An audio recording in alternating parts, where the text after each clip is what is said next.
Hello guys, চলে এসেছি আজকে একটা সুন্দর রেসিপি নিয়ে। দেখুন, আমি এখানে নিয়ে নিয়েছি মটর সেদ্ধ করে, ডিম সেদ্ধ করে, আলু সেদ্ধ করে। এখানে নিয়ে নিয়েছি পেঁয়াজ কুচি, এখানে নিয়েছি পেঁয়াজ, আদা, লঙ্কা, রসুন। আমি এটা পেস্ট করে নেব। দিয়ে দেবো কড়াইতে তেল। তেলটা একটু বেশি করে দিতে হবে। বলে নিয়ে নেব একটু কর্নফ্লাওয়ার, নিয়ে নেব একটু ময়দা আর বেসন, দিয়ে দেবো হলুদ,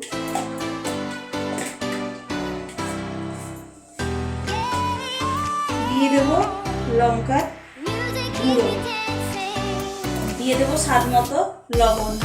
এবারে আমি এই পেঁয়াজটা এর মধ্যে দিয়ে নেব। ডিমটা কেটে নেব।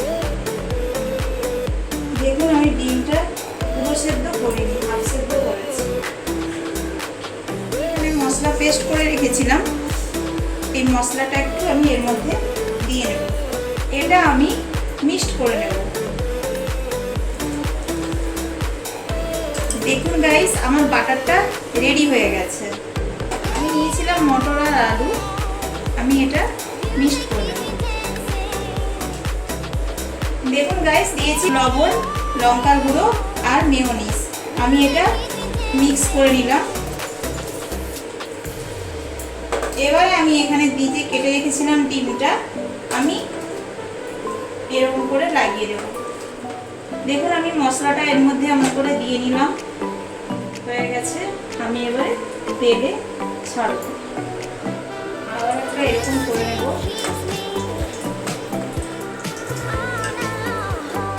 দারুণ টেস্টি হয়, আপনারা একবার করে দেখবেন। উল্টে পাল্টে দিতে হবে।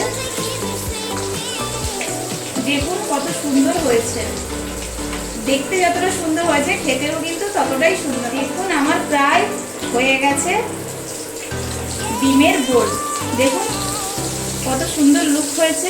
দেখুন গাইস, নিয়ে চলে এসেছি আমার ডিমের বোল।